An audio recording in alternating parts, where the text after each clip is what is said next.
The session is on Unboxing Bengaluru, Memory, Metropolis and the Making of a New City. By Prashanth Prakash, Prathiba Nandakumar in conversation with the Suresh Narasimha. Ladies and gentlemen, let's welcome our speakers on stage. ಎಲ್ರಿಗೂ ನಮಸ್ಕಾರ.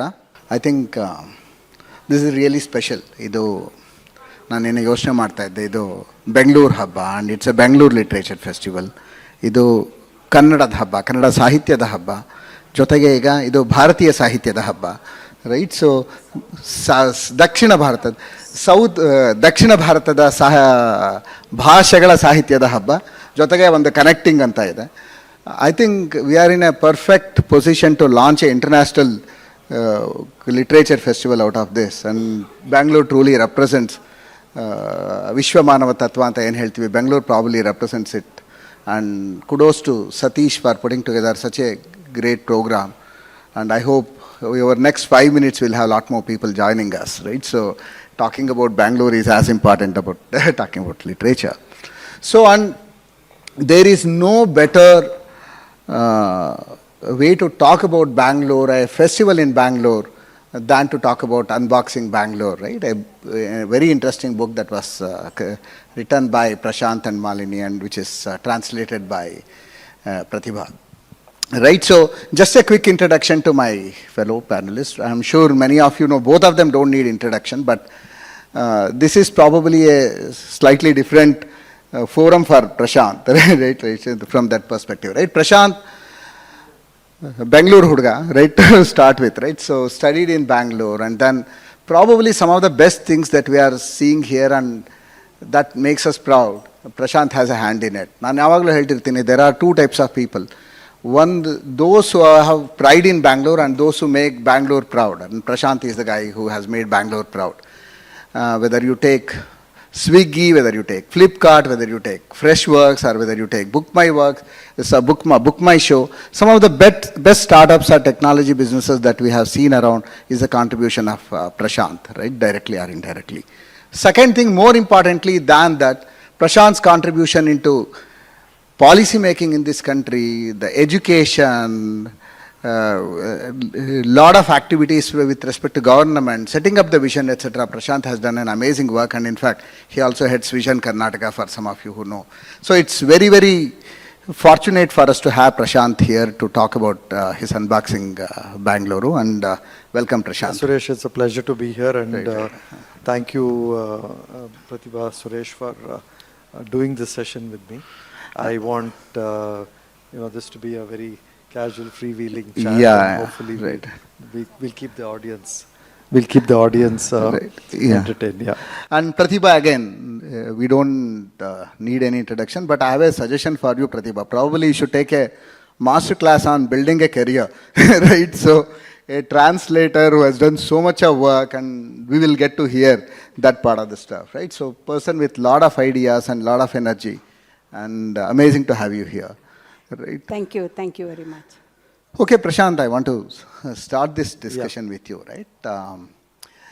I mean, you could have written book around policy making, you could have written book around transformation, you could have written books around setting up the context, right? Why you decided to write your first book on Bangalore? Is it Nam Bengaluru antala, or is it, was it that? Yeah, so, like you said, being a Bangalore boy, you've probably seen the city change so much over the years, and it shocked me personally as somebody who went out, spent time abroad, came back, then of course saw the change even after I came back.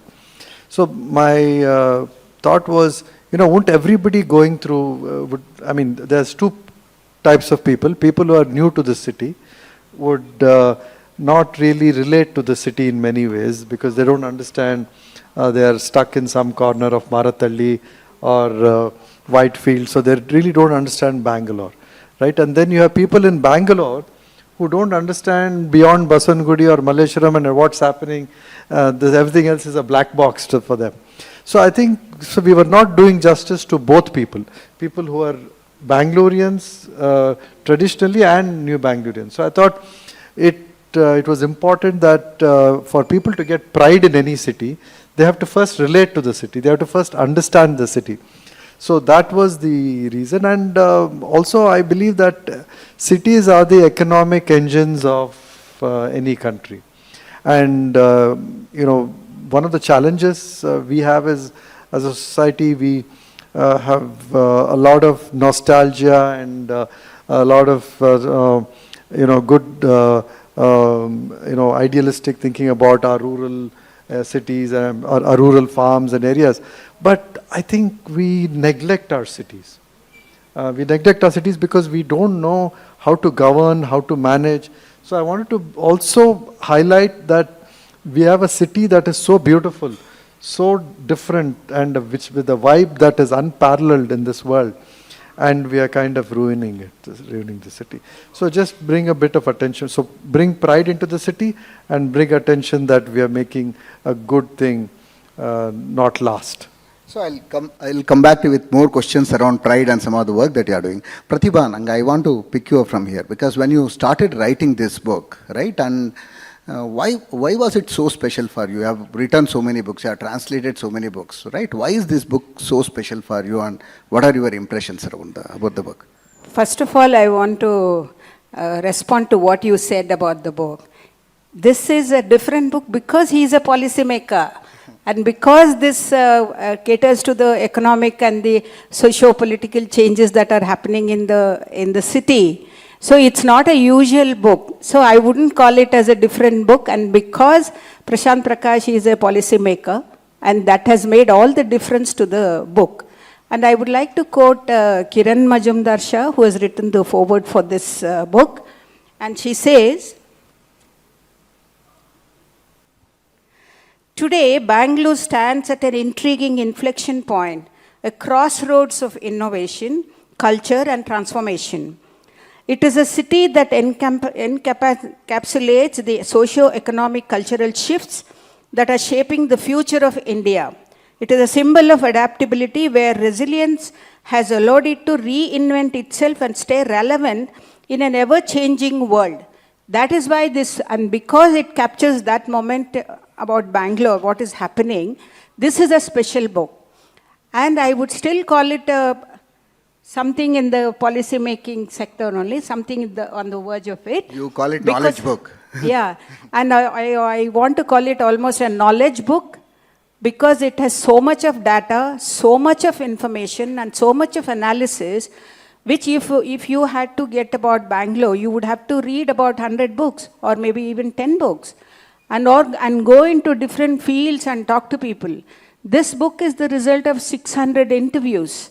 So you get everything in a nutshell in this book, and that is why it's an important book. And I wouldn't place it in as a literature, just call it a literature. It is a knowledge text. Right. Excellent, right? So, in fact, both myself and Prathiba agree that Prashant, anyone else would not have got so much of data that is required for this book, right? So that's the true contribution. But I think one of the stuff that book captures very well is the whole tech part of our history, right? Our history part of our tech, the way you want to call it. And I also know that you were making some efforts to create a museum, and you know that we are not telling the story of Bangalore tech very well, right? I mean, just share some thoughts around this. See, we as a city have reinvented ourselves multiple times.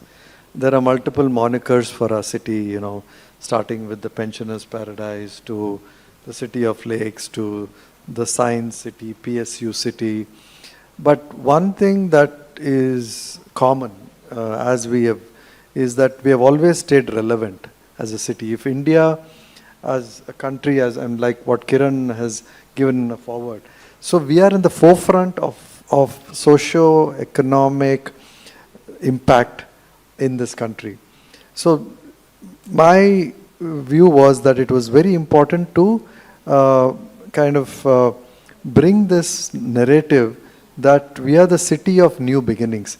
So I keep telling people, outside of Bollywood and the stock market, stock exchange, which have come from Mumbai, every other innovation that you can think of that has made material difference, if we are a $4 trillion economy going to $8 trillion economy, I mean, you can think of the first spacecraft to the first, the UPI to any innovation has emanated. The IT industry, the biotech industry, now the space and the industrial AI revolution. All of that is from the city. So this idea that we are a city of new beginnings, I think was what I think I wanted to highlight. That it's not about tech. It's about Ideas. It's about ideas and having, we have been able to attract the best minds, and we are the crucible of vibrant innovation in this country, right? So we are able to attract the best talent from the rest of the country and other parts of the world and innovate here. So when we say we are the Silicon Valley, I don't think it means that we are great in tech or, yes, of course, but I think the fact that people have a dream, and when they have a dream, they come to the city to realize that dream. I think that's what makes the city special. And the museum that you spoke about, which will be coming up at the NGF campus. NGF is a 100-acre campus near Baipanalli. I'm an ex-NGF. Oh wow, what a small world. So so one of the factory sheds that you see there, we are repurposing that shed to build the tech museum. It's not Bangalore's tech museum, it's India's tech museum, but of course 80% of it will be anyway about Bangalore. But really looking forward to building that in the next 24 months, and thank the state government to have given us that land and a lot of support, and it is going to be a very unique place. Suresh, if I can take your role for a minute. See, in the foreword, Prashanth Prakash has written, how did the city become the startup capital? What were the circumstances and events that shaped its trajectory? And people didn't know how we got here. That he has explained it here, but I want him to just answer this question. How did Bangalore become the startup capital? Yeah, excellent question. So I think, you got to go back a little bit. Of course, everybody's heard the Texas Instruments story and the Infosys story, so I'll not mention that. But I think somewhere around the early 2000s, global MNCs said, you know what, we should not be outsourcing to Infosys anymore. We should not be outsourcing to Wipro. We should be setting up our own back office R&D in Bangalore. That's when you said, we had Google, set up Google Bangalore. And I don't know how many of you know, the Google Maps that we use every day was actually created in Bangalore, right? So something to be proud of, but that also demonstrates what we are capable of as a country, right? But we have not been able to, anyway, that's a whole nother story, whole nother interview session. But then Amazon set up here in 2004, 2005. And Sachin and Binny, two IIT Delhi graduates, had an opportunity to go abroad. Like all other IITians, computer science, they were the top 100 JEE rankers in the country. But they chose, Amazon gave them a great package. And they, instead of going abroad, they ended up coming to Bangalore and, of course, joining Amazon. Yeah. And when they were in Amazon, they said, see, India has no e-commerce. I mean, we just, at that point in time, we were just starting to have, internet access at work, but no internet access at home. But they said, why not create an Amazon for India? And that's when they came out of Amazon and approached us at Accel. And this was in 2007. And that's how Flipkart, so we funded Flipkart, which then created a whole new industry, the startup industry kind of started with. So Amazon not coming here would not have got Sachin and Binny here. Right. And Sachin and Binny not coming to Bangalore would not have gotten Flipkart here. And Flipkart not have, then of course Suresh, it's around the same time that I got to know Suresh. And we had multiple people like Suresh also who started to look at the power of the mobile technology. So I think there was two dimensions in India. There was the internet dimension and then there was the mobile dimension. And with Tele Brahma, and that's where I intersected with Suresh. So you just had multiple innovators thinking that, and we already have had this Infosys and Wipro, and so tech was not alien to the city. So we have to give a lot of credit to, of course, Infosys and a lot of them to have started it, but the GCCs, Global Capability Centers, which Amazon GCC. So the GCCs were the first exposure for the Indian entrepreneur for global products and global technologies. So I think that gave them a big canvas to kind of think, dream, and build on. And that's how the startup started. And then now about 40 to 45% of all startups in the country are based out of Bangalore. And in fact, 1,300 out of 2,000 GCCs are based in Bangalore, right? Yeah, So most of the GCCs, in the Fortune 500, I think about half of them have GCCs and about 70% of them are in the city. So in fact, there are two things about Flipkart. One was Axel and Axel team, to which Prashanth was the co-founder. And second one is Flipkart also started with books. Let's not forget it. Flipkart started with books, yes. And books and Bangalore, right? So which is a very interesting combination, right? So when did you start? 2004 only. 2004. I mean, I should say that. I mean, in one of the board meeting of Telebrahma, right? Investors came to me and, I mean, you know how the board meeting, right? So they said, oh, there is a company who wants to sell books in Bangalore and Axel wants to put in money. It's such a stupid idea. I still remember that, right? Yeah, I think it's the reason why I'm saying this, Prashanth and team had the vision to back Flipkart, and of course there were also some lucky moments, but that's what has brought us here, right? So again, a lot of thanks to Prashanth for that, right? So I think, Prathiba, you asked me a question around what made startup, etc. Generally complain on Bharatiyarige ಐತಿಹಾಸಿಕ ಪ್ರಜ್ಞೆ ಕಡಿಮೆ, right? So we don't document some of the numbers, we don't document the statistics anta. Of course, I mean, you don't... One of the role of museums is to document history. Right. So that's why this museum is so important, this tech museum for Bangalore. Right, you have to document the history, otherwise a lot of it will be forgotten 15, 20 years, those memories. So today we still have Narayan Murthy, we still have Premji. So it's the right time to, sorry, I just interrupted. Please. In fact, that's one more complaint we have. We don't have good enough museums in this country. So, Prathiba, if you look at what's happening in last probably 2 years, lot of books around history, etc., right, for whatever good or bad reasons either side, right? But a book like this are extremely interesting for your own words. But there are also challenges in terms of translating it, right? So, I mean, because it's a literary festival, I want you to take us through your experience of translating this book, right? And for example, the question is why you have still kept unboxing Bangalore, even in Canada, right? Or whatever it is, right? I want you to give us your experience in terms of translating this book, the challenges that you had, and what are the decisions that you had to take. When there's so much technology jargon in the book, how do you... See, responding to what you said, there is nothing bad about a book, okay? In any book production, the more the merrier. And if it is good, people will pick it up. And if it is bad, it gets forgotten. See, this book is special because we need a lot of books in Kannada about the technology, the modern technologies. And the minute you say, I am a translator and I am a technical translator also, and the minute you say, I'm translating this book, the first thing they say is about the terminology. How do you translate these terminologies into Kannada?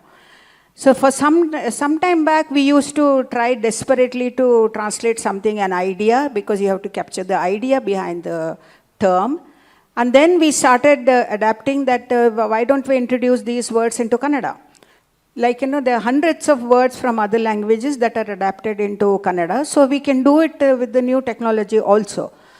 Only when it is absolutely necessary, or when you think a good Kannada word will go with the flow, you can use a translation. Otherwise, we can have the... And the way these days... I have a very famous poem about cookery shows on the day. They'll say, 1 kilo potato togoli, 3 ginger togoli, 3 ginger togoli, adanna grate ಮಾಡಿ, churn ಮಾಡಿ, cook ಮಾಡಿ, serve ಮಾಡಿ, and it is still a Kannada. Okay? It is still Kannada. So it's okay to use English terms in your translation. And the one example I want to say is, how do you translate startup? I wanted to keep startup because even in English, when they throw up a new terminology, they don't think of the full impact of it. You know? They just create, like for example, mouse. They just called it mouse because it resembles a mouse, and nobody questioned it. The minute you say mouse now, nobody thinks of the real mouse, but they think of the computer mouse. Universally, actually. No language ever questioned why this is called a mouse. And the same thing, when if I say startup, the Kannada has taken this word. But the other day in a lecture, Priyank Kharge and Krishna Bairegoda were referring to this as Navodhyama. Suresh said that he has coined that. So they went on talking about Navodhyama. And then later on when I was talking to them, I said, do you think Navodhyama has all the connotations of a startup? Because in English, before these startups became a terminology, it had a different meaning. Like I always give this very popular example of throw. What is a throw? Throw had a different meaning earlier, and now when you say in an interior decoration, if you just say throw, they know that it is a blanket or something that you throw on the sofa. Suddenly, it has got a new meaning. So, startup can be adopted into Kannada, and I'll retain the startup in this book. And then, let us talk about this unboxing. Even in English, the unboxing had different meaning earlier, but now it is a terminology. And when I say unboxing something, you know what it means. You're unboxing something that you have just received, or whether it is from Amazon or Flipkart or whatever it is, and they say, why don't you do a video of the unboxing? So, translating unboxing as anavarana could have been okay. But unboxing has so many connotations that anavarana does not give you. And there are so many such terminology that you cannot translate it just like that, thinking that people will understand. Then every chapter has to have a separate glossary where you start explaining. Or at the end of the page you have to give, and the glossary becomes a half page of this text, So I said, okay, let's have this unboxing. So I called it Unboxing Bengaluru. And nobody has questioned me. Nobody has questioned why you called it. So everybody understood Unboxing Bengaluru because they were reading about a technical book. It's not completely technical, but still the minute they saw Unboxing Bengaluru, they knew what I was talking about. They knew what they were going to read in this book. So they picked it up. And the way it was picked up and read by people and the way they responded to this book proves that we are in the stream of, that I was on the right track to retain some of the technical words as it is in Kannada. Because the idea is to convey the concept.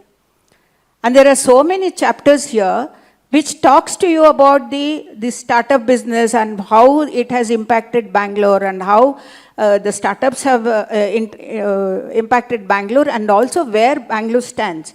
And for somebody who doesn't read it in English, and if they can read this and get an idea of what Prashanth Prakash is talking about, then my purpose is, is fulfilled. And I saw that people were reading it and they were getting to know so many aspects of Bangalore, the changing Bangalore, that somebody needed to tell this story. I think this is a very important book because of that. If you pick it up and read it, whether it is in English or in Kannada, suddenly your door is open to you, where this place is where exactly Bangalore is standing now and in the next future, next 10 years. In fact, I think in next 10 years this becomes obsolete and you have to write another book.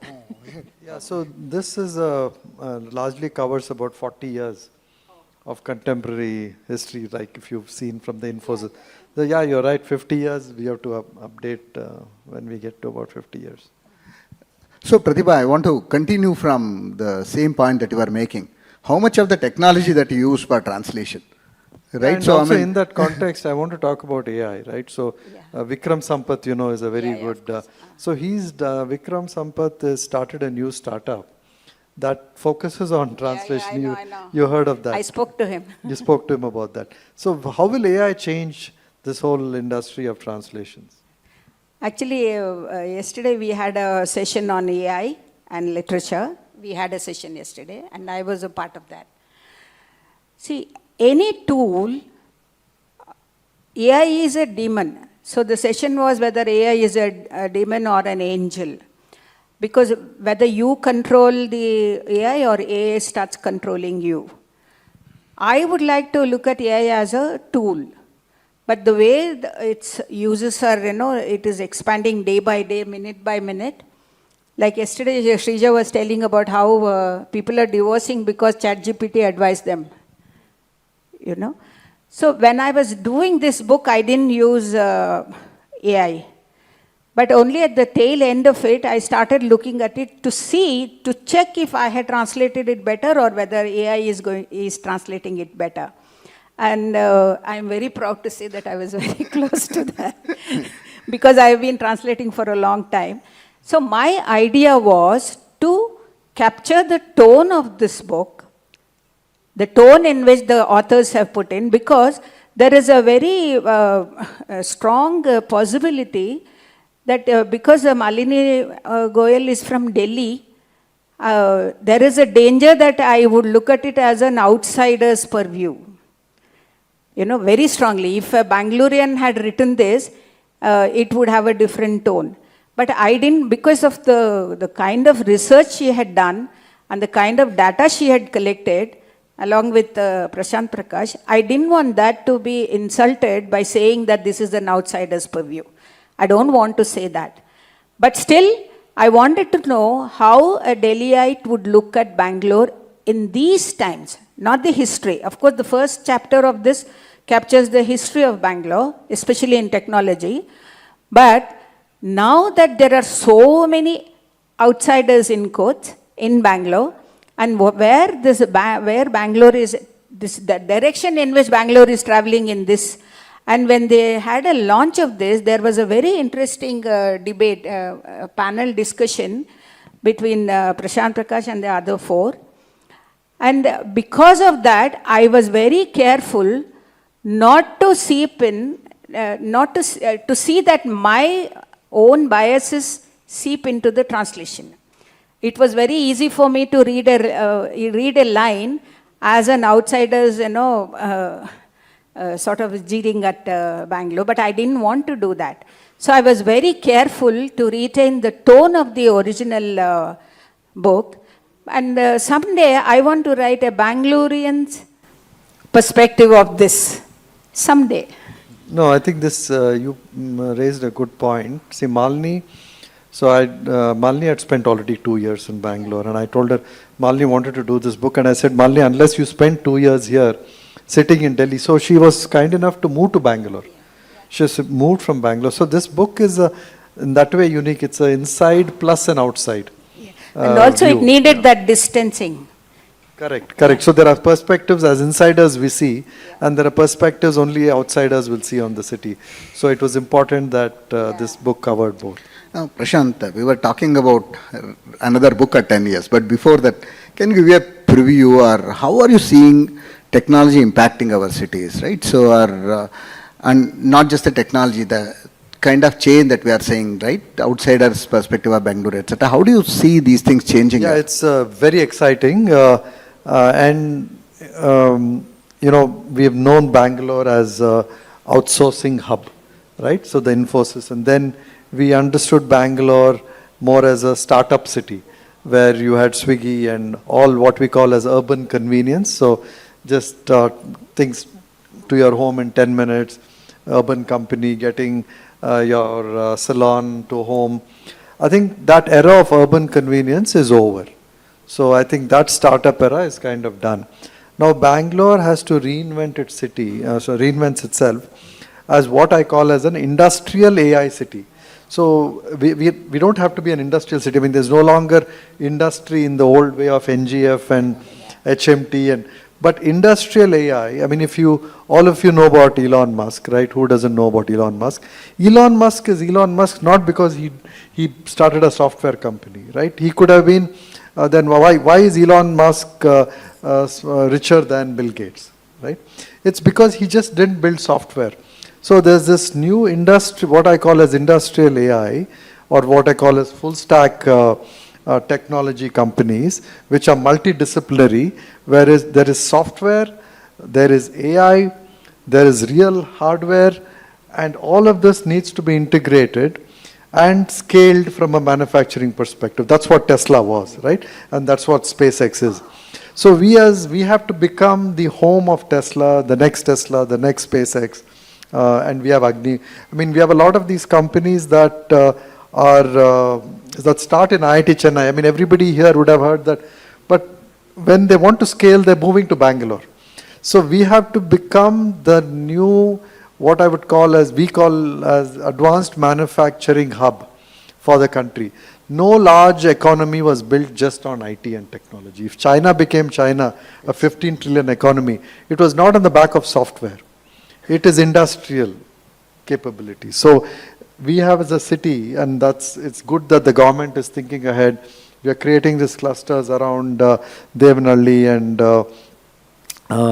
the new northern parts of Bangalore, because the space tech, aerospace, EV mobility, and electronic design, all of these industries in Mysore and Karnataka, the new parts of Bangalore, are what's going to redefine the startup industry. So the 10 years from now, we should be an advanced manufacturing hub. What about this, the friction between as you call they call as the local, this them and us, you know? How do you think we can manage it? Because as we see day by day, this them and us kind of friction is increasing. And because all kinds of people are pouring into Bangalore. So how do you think we can keep this relationship? This is, I think, always a function of disenfranchisement, right? So if today in the US, you see what's happening. So US, this has manifested itself now completely. There was a whole generation that lost out from the technology change that happened in the US. So you've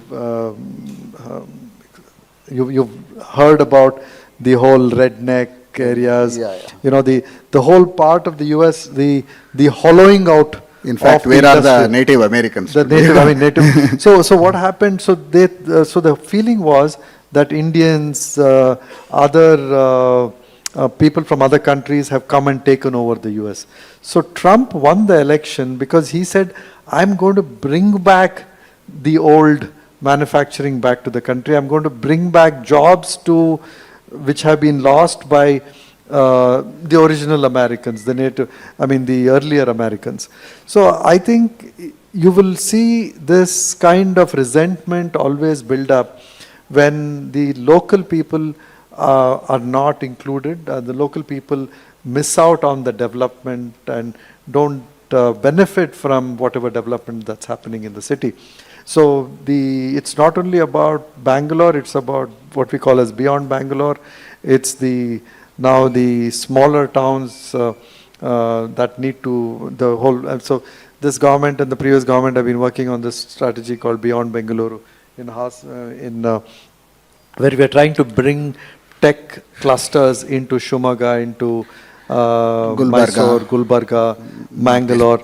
So, so I think you just have to bring pride back in Kannadigas to say that we are also part of this technology revolution. We are part of this new change that our state is benefiting from. And if they don't participate in the economy, and if the only thing they do is ride gig work, if their only job is gig workers, and even those gig worker jobs also are being taken by people from other countries, other states. So, getting a fair share of participation in the economy is the only solution. I think So it's not they- about language at all. I think language is used as just as a placeholder to show pride.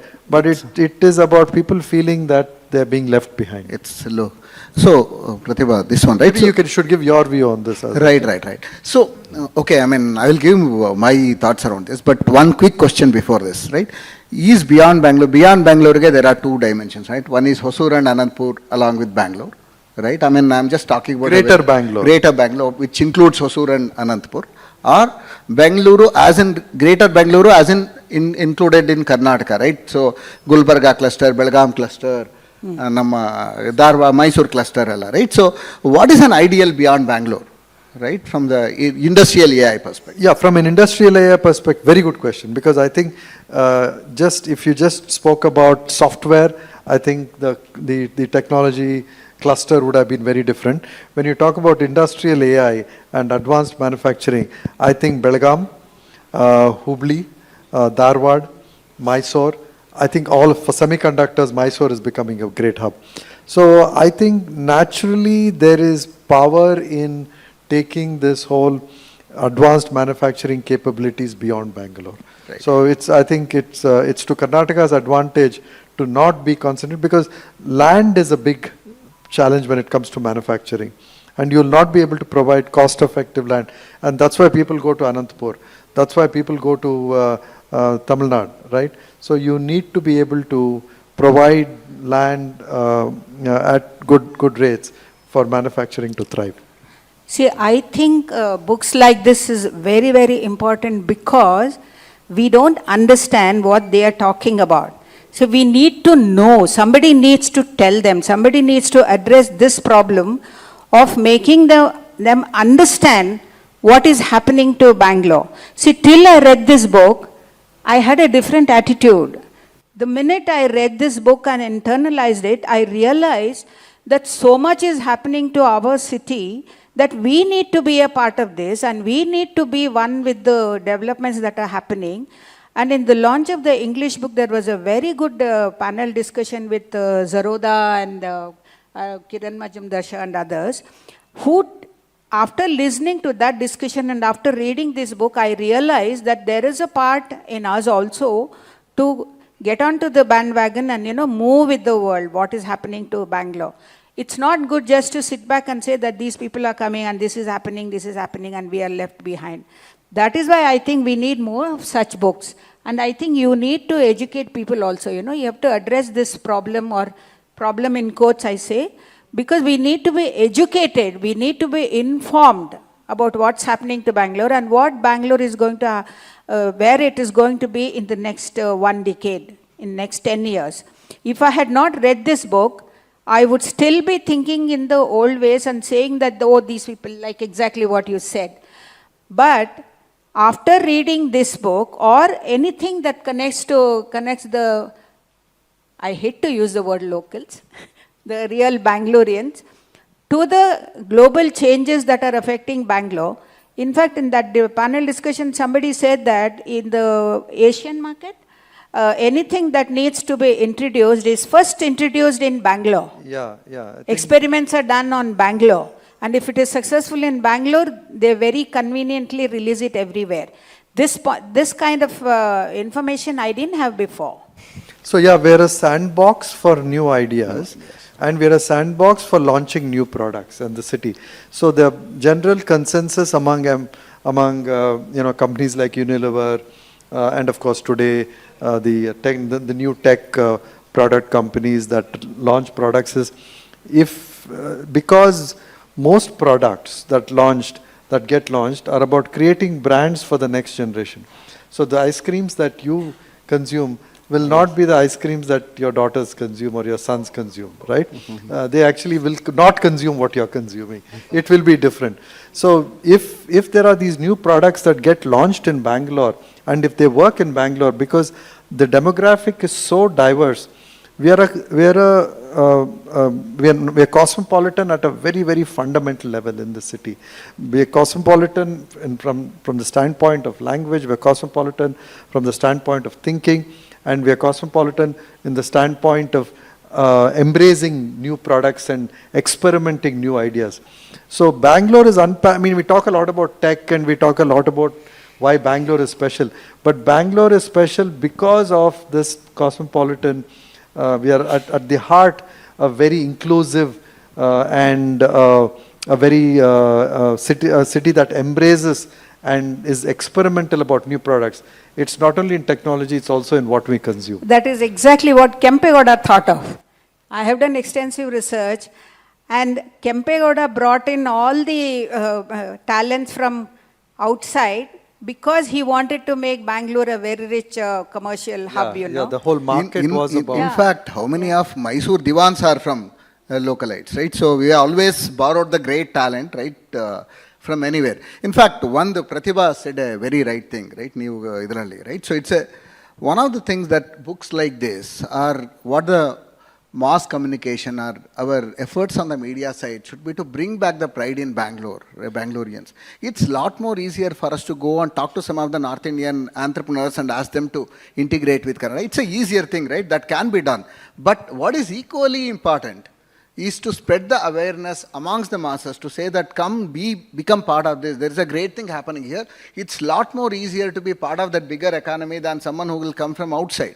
Right? So, for example, it's not difficult for someone in Hubli to start something which will connect with Bangalore a lot better, right? Unfortunately, there is a misconception or there is an artificially created barrier between what's happening in Bangalore and rest of the local economy, as Prathiba hates to put it, right? So, right? So, books like this and probably slightly more events, more efforts like this, more festivals like this, that's what they should do, right? They should, instead of trying to make IT an isolated happening, right? They should say that this is good for you, this is what, there is an opportunity for you to go and grab it. So here I'll also talk about two things, the good and the bad of what's happened. A lot of the outsiders have come and made money in the city. I think we have started becoming also the philanthropic capital, where you've not one generation of philanthropy, but now you have Premji and Nayan Murthy and multiple generations. Now Nitin, Nikhil become creators of impact and giving. But there's the negative part where a lot of people, and this is where I think some of the angst comes from, they have a very rent-seeking attitude to Bangalore. They think Bangalore is a place where you can come, live your dream, extract value from the city, and then go away. Then go away to US, Singapore, wherever, right? And forget about the city that gave you everything. I mean, the city has built their dreams. This city has given them, given wings to their dreams. But they need to give back something to the city. So I still have a problem with a good chunk of people. And this is where I think a lot of the local discomfort comes from. You're coming and taking advantage of the city, but you're not embracing and really becoming a part of the city and contributing to the city. If the city has given you something, please give back something. So that's, these days I've started to talk about a lot with our startup entrepreneurs, and they make $1 million. I mean, give back 5% of that, 10% of that back to the city. So that's, I think, something we should talk more about. And I think brilliant. I think he needs a big applause on that. Yeah, not many people would have mentioned this on this one, right? So really, okay. I think we are almost coming to an end. No, yeah. wait. I have one last point. That has got nothing to do with the book, but still, see, whenever there is a North Indian talking about the traffic or about the garbage, I always fight, saying that the garbage is created by you, the traffic is because of you. If you don't respect the local system, I have had so many fights when a swanky car driving North Indian throws out his garbage on the flyover, under the flyover. If I am going on a scooter, I overtake, go stop and tell him, go back and pick your garbage. And all of us believe you can do that, Prathiba. This is such a big thing that if why are you talking about garbage? You created it. You are the garbage and See, you are the traffic. No, I don't want to say you are the garbage because we welcome you. Kannadigas always welcome. But it is taken for granted that they will create the mess and I need to clean it. So every garbage you find under the flyover or over the flyover is thrown by a North Indian. No, see, actually, Prathiba, there I wouldn't agree to that. See, I think we are also, we also have to become good citizens. I mean, we are as much need to get good sensibilities, but I agree with you that they have an attitude of that, you know, this place has to just provide me the best, right? And it's the duty of the city to give them what they want. I'm saying, what is your duty, right? Well, your duty is to make some contribution for the city to be able to give what you want.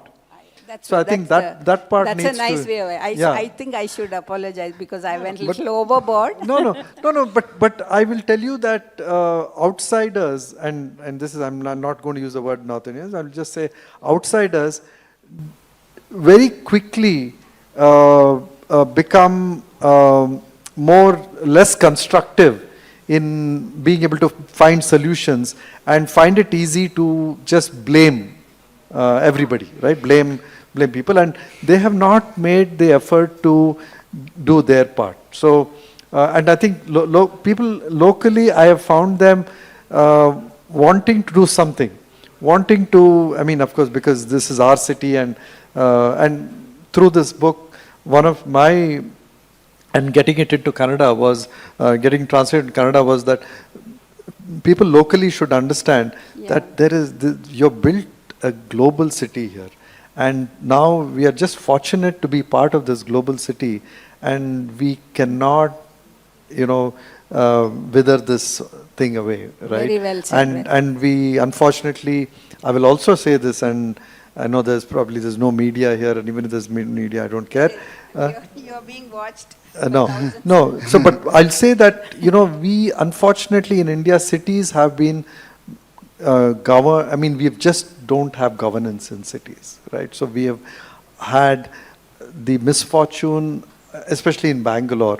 See, Delhi is a union. I mean, whatever they have the union territory, they have their own government, they have their own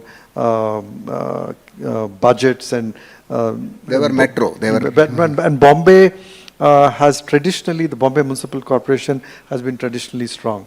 But in Bangalore, we just lack leadership. We don't have a CEO for the city. We don't have somebody who takes ownership of the city. So it's very unfortunate, but we're trying to you know, slowly build that unboxing as a foundation. It's just not the book. So I'll just lastly mention that Unboxing Bangalore is a foundation that it wants to bring together well-meaning Bangaloreans who want to contribute to the city, who want to do something for the city, to be able to do it through this foundation. And we feel it's important to celebrate the city, and that's why we do the Bengaluru Habba. This year, the Bengaluru Habba is going to be in January. So many years ago, Nandita Alva, right? Nandini Alva, sorry. Nandini Alva. They had started Bengaluru Habba. Then for 15-20 years it didn't happen. So we got it back, and please participate and look forward to seeing you at the Bengaluru Habba. Okay. Thank you. Thanks, and it's lovely talking to Prathiba and Prashanth, and I hope we got a lot more candid answers than what we ever expected to, and thanks a ton. You can buy both Kannada and English version at the bookshop. Bookshops, right? Yeah, it's available, right? Please do that, right? So, and I will... And thank you, Prathiba, for translating this book and being part of this journey. So, okay, thanks a ton. Thank you, sir. Thank you so much.